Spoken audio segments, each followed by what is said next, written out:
살아가는 모든 삶에는 법과 질서와 윤리가 있습니다. 이 법과 질서와 윤리를 안 지키는 사람을 범죄자 이렇게 이야기하고, 그걸 잘 지키면 그것에 이제 보호를 받게 되는 것입니다. 기독교도 마찬가지죠. 기독교에도 하나님의 율법이 있습니다.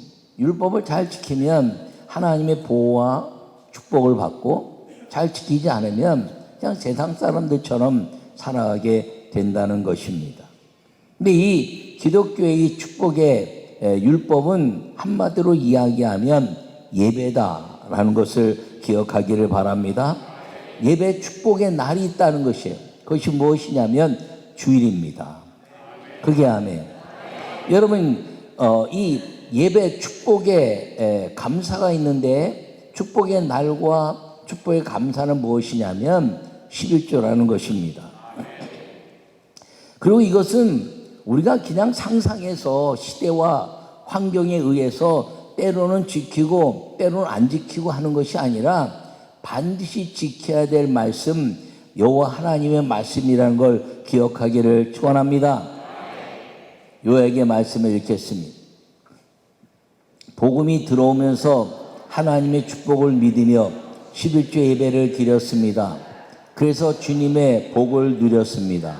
말씀의 약속은 영원합니다. 예배를 통한 11조의 복을 누리며 사는 것이 신앙의 축복입니다. 할렐루야, 할렐루야.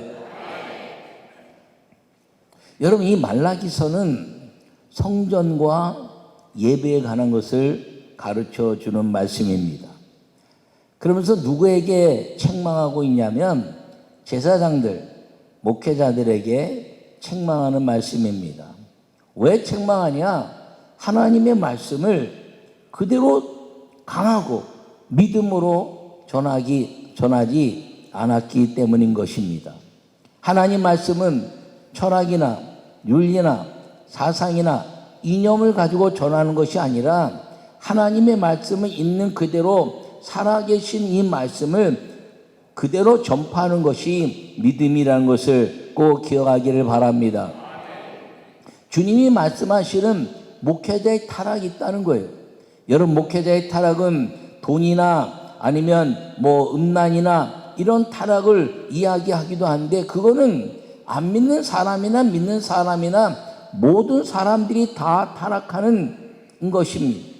믿는 사람이나 안 믿는 사람이나 남자나 여자나 돈 문제나 음란의 문제는 다 타락의 원인이지 목회자에 국한된 것이 아닙니다. 단지 목회자가 좀 더 경건해야 되는데 윤리적으로 어긋났다라고 말하지만 실제적으로 세상적으로 그 죄 짓는 퍼센테이지를 보면 아주 미비한 것이죠. 그런데 너무 크게 확대되는 이유는 우리가 살아야 될 거룩함의 상징이기 때문인 것입니다. 그런데 실제로 주님이 말씀하시는 목회자의 타락이 무엇이냐면 하나님의 말씀을 철학이나 사상이나 윤리나 이념을 가지고 설교하는 것.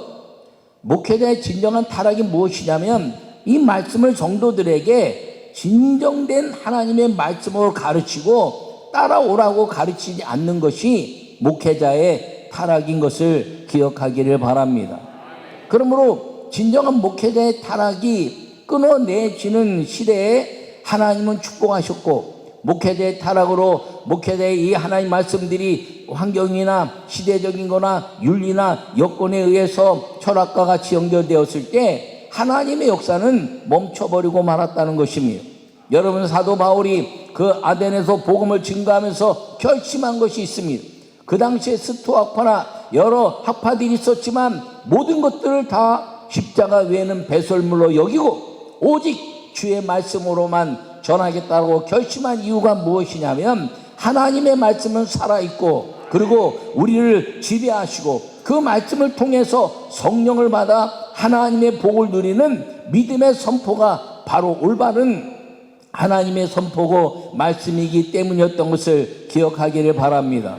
오늘 이 말라기서의 말씀을 통해서 오늘 성전을 성전되게 하고 말씀을 온전히 지키는 예배가 되도록 성도를 복된 길로 이끄는 것이 주의 종이라는 말씀을 이제 가르쳐주고 있는데, 여러분, 오늘 주의 말씀을 통해서 여러분이 듣기 싫은 것, 그것이 주의 말씀이어도 듣기 싫어도 주의 말씀이라면 아멘 해야 되고, 여러분들이 듣기 좋은데 하나님 말씀이 아멘이 아니라면 여러분 아멘해서는 안 되는 것임을 꼭 기억하기를 바랍니다. 그러므로 하나님의 말씀에 있는 그대로 아멘해서 주님이 약속하신 그 모든 삶의 복을 누리고 사는 은혜의 성도들이 되시기를 간절히 축원합니다. 이 11조는 예배를 통해서 나타난 예배 성공의 열매라는 것입니다. 감정이나 환경에 의한 것이 아니라는 거죠.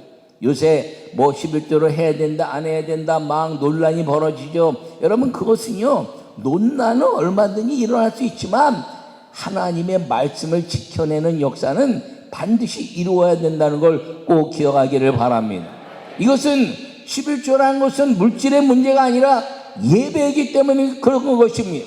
여러분, 예배가 망가졌더니 오늘 이 제사장들과 성전의 예배가 망가지니까 너희가 11조를 도둑질했다 이렇게 선언해내고 있는 것입니다.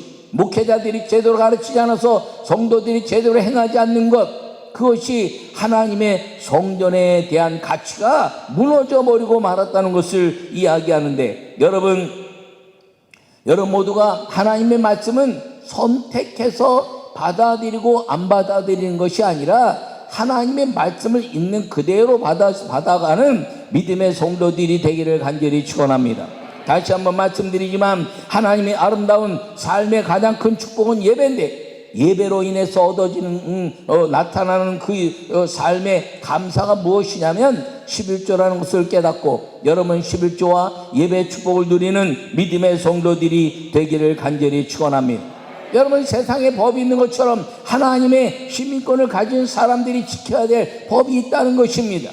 이제 하반기를 넘어서 이제 추수의 절기로 들어가는데, 여러분 지난 날들 동안 잊어버린 하나님의 예배에 대한 가치, 11조에 대한 가치, 믿음에 대한 가치를 회복하고 하나님이 이 연말에 그리고 이 열매를 거두시는 절기에 하나님이 잃어버린 것까지 채워주시는 하나님의 축복의 역사를 여러분 스스로 통로를 막아버리는 사람이 아니라 그 통로가 열려서 하나님의 것을 마음껏 누리고 사는 축복의 성도가 되시기를 간절히 축원합니다.